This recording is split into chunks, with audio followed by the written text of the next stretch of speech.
appellant GGB partnership. They were the defendants in the trial court. We are before this court because after the trial court appropriately rejected and entered final judgment against the plaintiff on the single claim for relief that was framed by the pleadings, the court awarded $80,000 to the plaintiffs based upon an unplead theory, that is, that they were entitled to benefits under a pension plan that was not identified or as a source of relief or appended to their complaint, based on plan benefits under this agreement that were not identified as a basis for relief, not only in the complaint itself, but in the pretrial compliance. Like most civil cases, Judge Weinstein requires that there be a pretrial statement in which the parties are ordered to identify specifically the damage which they are seeking. And in this case, the plaintiffs complied with that, albeit untimely, and filed a pre-trial compliance that confirmed what their pleading said. They were seeking $250,000 under their theory that the recovery on a dishonesty bond that had covered some but not all of the losses sustained by the pension plan constituted restitution payments under a settlement agreement that had been reached earlier in an adversary bankruptcy proceeding. This claim for benefits under the plan was not only not pled, but was to be decided if it were considered under a completely different law. The claim that was framed by the pleadings was a very straightforward breach of contract case. There was a contract between the pension plan and Mr. Goldberg as a result of his bankruptcy, under which monies were paid to partially provide restitution for the pension plan for the over $2 million worth of damage which it had sustained by reason of his criminal conduct. The agreement provided in paragraph 2 that... So he loses on the restitution claim. He loses on the restitution claim. I don't think we have a real concern about that as much as the count that he wins on. And the count that he won on, my only point, Judge, was that... It wasn't pled. Wasn't pled, and more importantly, if it had been pled, it would have been decided under federal law, under ERISA. So you're raising sort of an after-the-fact ERISA preemption argument.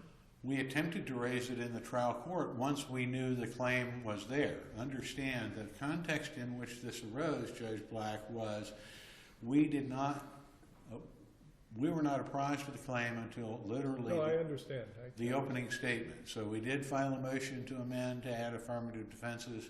That was denied. We did proffer testimony by way of affidavit from Mr. Rice on 2 occasions to indicate to the court, to this court and to the trial court, that had we known we were trying an ERISA case, there would have been available to us both factual and legal defenses. And that's part of the prejudice that occurs when a litigant is allowed to depart from his pleadings in such a dramatic fashion.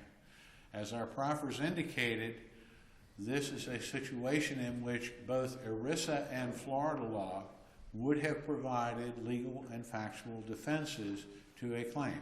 Understand, this is a claim for benefits under a pension plan, at least the claim that Judge Weinstein awarded relief on. Under the federal law, given that Mr. Goldberg's criminal conduct caused more than $2.6 million of losses to this pension plan at a time when he was the fiduciary, both federal and state law prohibit the fiduciary from benefiting from his own wrongdoing. Well, the appellee's position seems to be that even if all that is true, your client didn't raise defenses when the pleading was amended, the deck action was amended to add the paragraph 6, and that there's no prohibition against pleading additional damages in one count. And so I guess what I'm concerned about is the Travelers litigation was settled in November 2000 before the amendment was made. What was I guess I'm trying to figure out, in your client's mind or trial counsel's mind, what was the purpose of the amendment if it was unrelated to the Travelers litigation? Well, first of all, the Travelers settlement occurred before this lawsuit was filed. The Travelers settlement was the object of this litigation. What happened was there was a proposed amendment. If that's true, why didn't your client know that at the time the amendment was tendered? Okay, let me be clear, Judge Silverman. I apologize if I was less than clear. The Travelers settlement, which netted $400,000 to the pension plan, was the fund that was claimed to be restitution. So in the sense that they were saying, you got this money from Travelers, it should count as restitution under the criminal judgment, and under our settlement agreement, you agreed that we would be entitled to share in the proceeds of any restitution. That claim failed. The alternative theory is you got $400,000 from whatever source. It goes into the plan, It and goes I into get the my plan, share. and I get my share. That issue is the issue we say was not framed. The amendment, to answer your question more fully, was, and I quote now from the first paragraph 6, which was the added language in the amendment. Plaintiffs also contend that they are entitled to the benefits of the trusts that accrue to them by virtue of such instruments in addition to any provisions of the settlement agreement. The evidence in the trial court was, at the time that amendment was proffered, Mr. Rice, who then represented the defendant, was asked to stipulate to it. Mr. Rice's affidavit confirms that he said, "What is this?" and was told by counsel for the plaintiff, "This is merely an attempt to make sure you don't cut off our usual distributions under the plan because of this distribution." Mr. Rice then stipulated to the amendment. Tellingly, thereafter, Mr. Goldberg answered interrogatories in which, I think it's interrogatory 1E, he never identifies a distribution of this $80,000 as part of the damages he's claiming.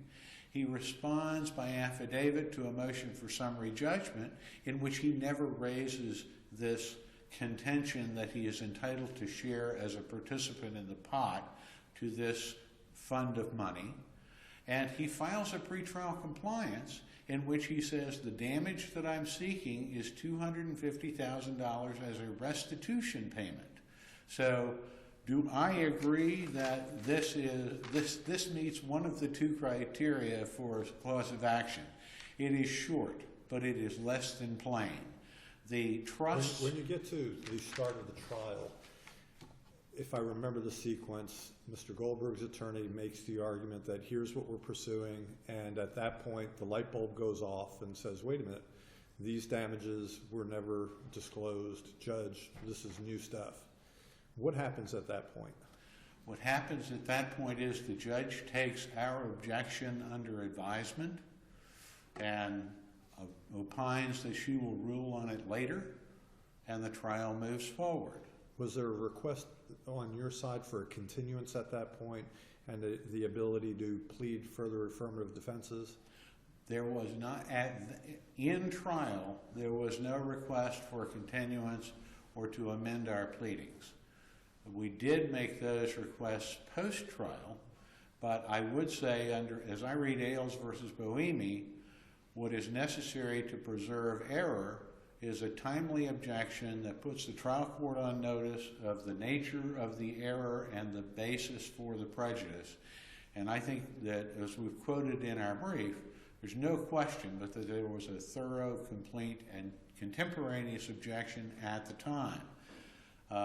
There is no case that I'm aware of, and none has been cited by Mr. Goldberg, to suggest that as a condition of appellate review, we have to ask for a continuance. We were in trial, it was a non-jury trial. We proceeded with the trial. It took less than a full day, I believe. The absence of the ability to address ERISA issues is prejudicial on two separate bases. The first is, under ERISA law, there would have been the ability to argue federal law, which says that a wrongdoer cannot, under ERISA, benefit from his or her own wrongdoing. It's part of an exception to the alienation provision or prohibition in ERISA. It wasn't raised because it wasn't an ERISA case until Mr. McDonald got up. The second problem is we had never identified the Goldberg-Goldstein pension plan as a document on which relief was being sought. Tellingly, it wasn't a plaintiff's exhibit. Tellingly, it wasn't until Mr. McDonald got up in his opening statement and said, "Judge, we're making this alternative theory because there's nothing in the plan that prohibits Mr. Goldberg from receiving these benefits."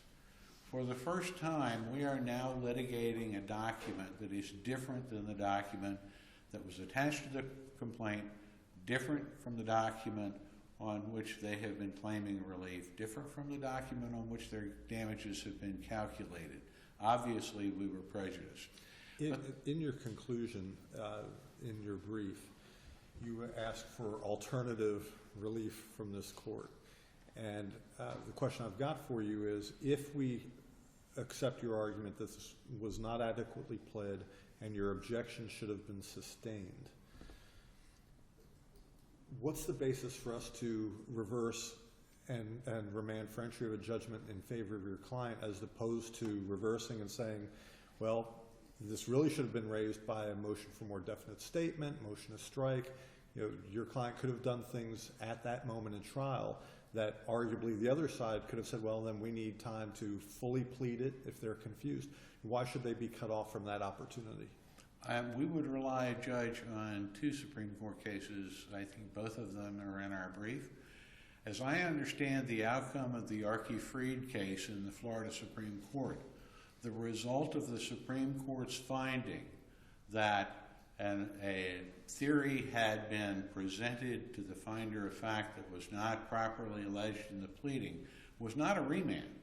It was a remand for entry of judgment in favor of the defendant.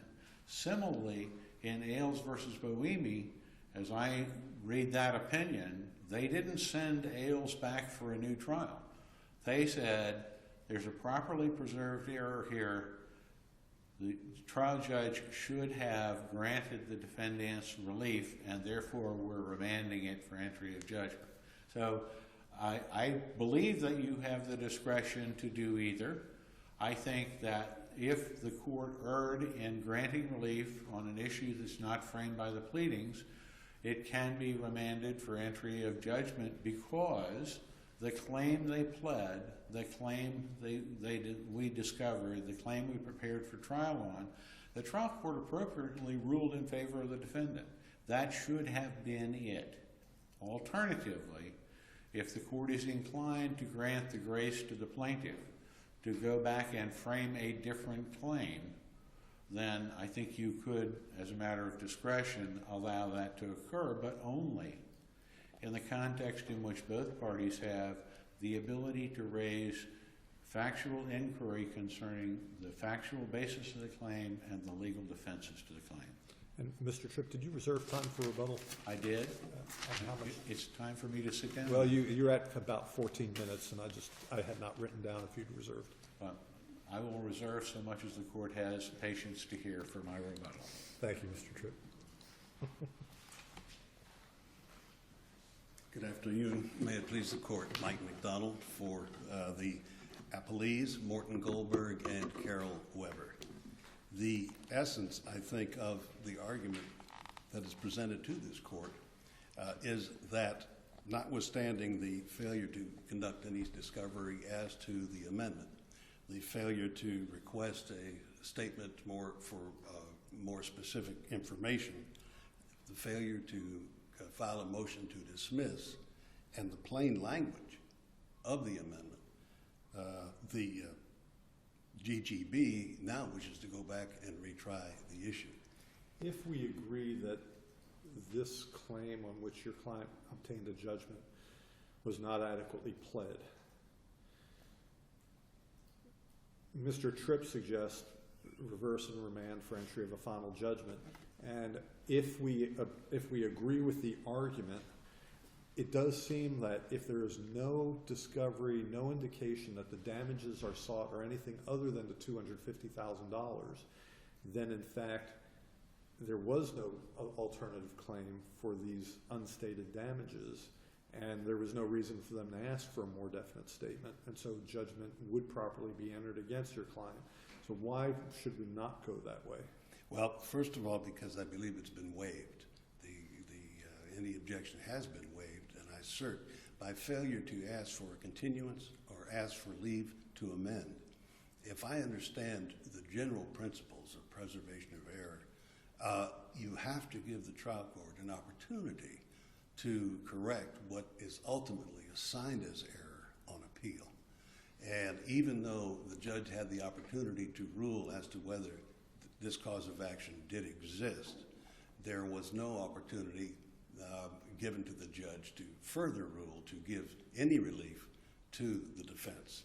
At the time the amended complaint was filed, was the amount of this claim known? It was not.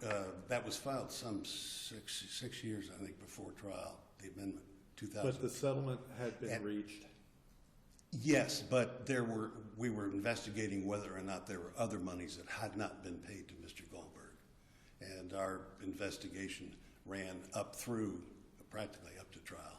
Well, at what point in time was there any disclosure to the other side that here is an amount that we are seeking in addition to or apart from the $250,000? The record will not reflect anything along that line. And isn't this an item of special damages that would have had to either have been pled or disclosed as part of the discovery that was propounded? I don't think it would have to be pled. I'm not even sure they're damages. What we're asking for is declaratory relief as to what was entitled under the... Well, declaratory relief and damages. Yes. And so if there is a pension plan through which distributions are supposed to be made, and there is a body of money in play which will result in a proportionate distribution to each of the members of the plan, wouldn't that amount be fully determined before trial? It would with appropriate inquiry and discovery. It wasn't done. We have this But the share that your client ultimately recovered was 20% of the. Where does that number come from? That's his pro rata share of the retirement. So the former retirement. It's now just a trust. So wouldn't you have to plead and affix the source of that claim? That we are seeking 20% recovery based on XYZ document? I don't think it's not based upon a document in the sense of a note. But on the pension plan? Yes, perhaps that would be better. But if I understand the rules, if you don't move to dismiss on failure to state a claim at any time up until trial, then that is waived. Otherwise, you don't waive. So it was simply too late at that time. And that motion wasn't even made. You had pretrial statement indicating that what was being claimed was the $250 as restitution, and there was no other mention of a 20% or $80,000. That never came up. That's what the record shows. Yes. And you're putting the onus on them to say, hey, particularize this if you have a question about it. Well, yes, I am, because I think that if they had asked the questions in discovery, and there was no discovery whatsoever attempted once we made that amendment, and if they were unsure as to what the amendment meant, yes, I'm putting the onus on them to make that inquiry. Accepting any scrivener's fault on mine, I accept that. But they didn't preserve it, and that's the problem here. And the fact that ultimately they asked the judge to not consider it a cause of action is true, but they never said it doesn't state a cause of action to the court. They never asked it to be dismissed. They only said, Judge, this is not a cause of action. And they didn't preserve it, in my view, respectfully. Okay. Unless the court has other questions, I really have nothing further to present. I rely on my brief as to the issue of damages. Thank you, Mr. Dufresne. Thank you.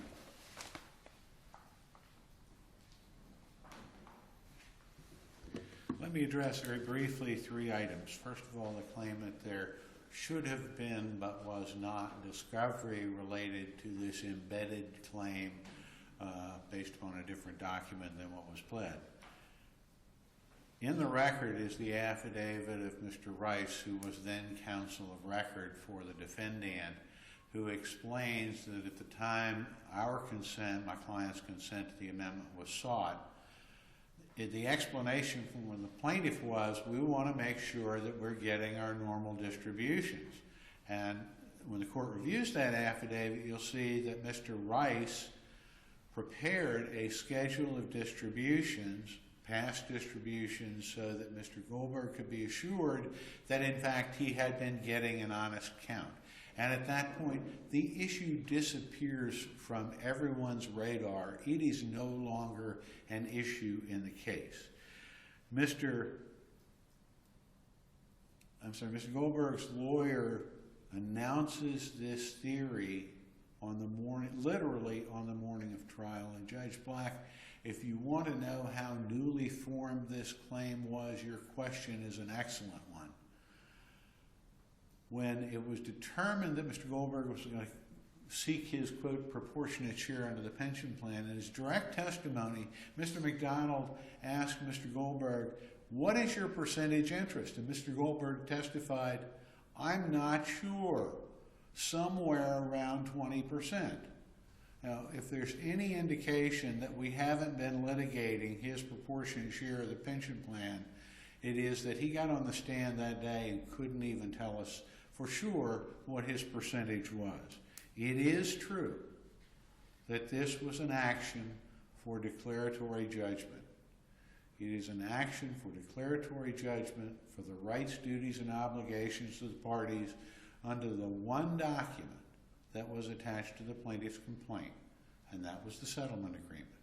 There was never a request for declaratory relief related to any other agreement, any other rights, any other duties, or any other obligations.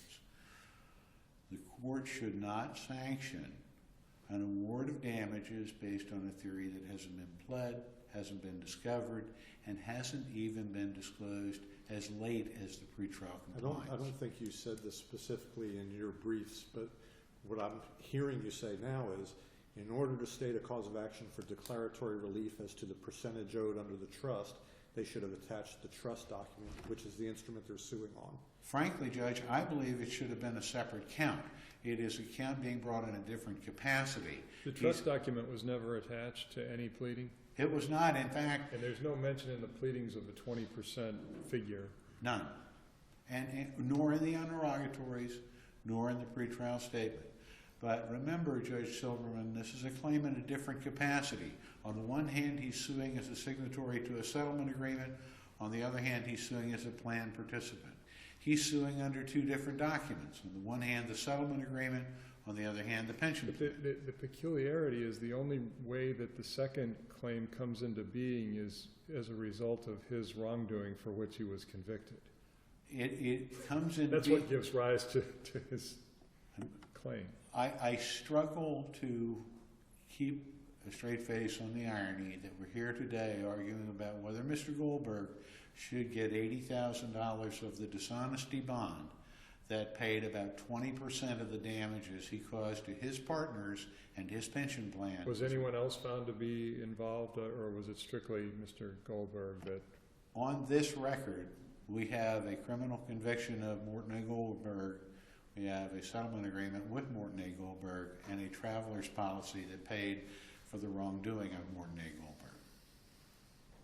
If the court has no further questions. So I'm just looking now at the amended complaint. The amended complaint indicates that the plaintiffs are in doubt about their rights under the contract.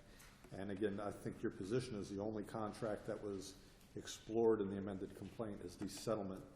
Yes, and in fact, that same allegation, Judge, was in the original complaint. What changed was this language In the first paragraph 6, that's the new language. And it talks about trusts. I'm not sure what trusts are being described, but it does not identify a pension plan. The IRA was the post-pension plan repository. Yeah, what happened was, and this is undisputed, because of all these investments in these land trusts, the federal government disallowed the original pension plan. It was then placed into the current defendant for the purpose of depositing those monies into individual IRAs. It was a manner of liquidating so that the But at the point of trial, that was for want of a better term, it was some sort of pass-through trust. Money would go in and then it had to be distributed to the individual IRAs. Correct. Okay. And there was a document that set forth the various interests of the participants. It wasn't a document that was listed as a trial exhibit by the plaintiff. Very good. Thank you. The final case for today's oral argument docket is Nichols versus Nichols.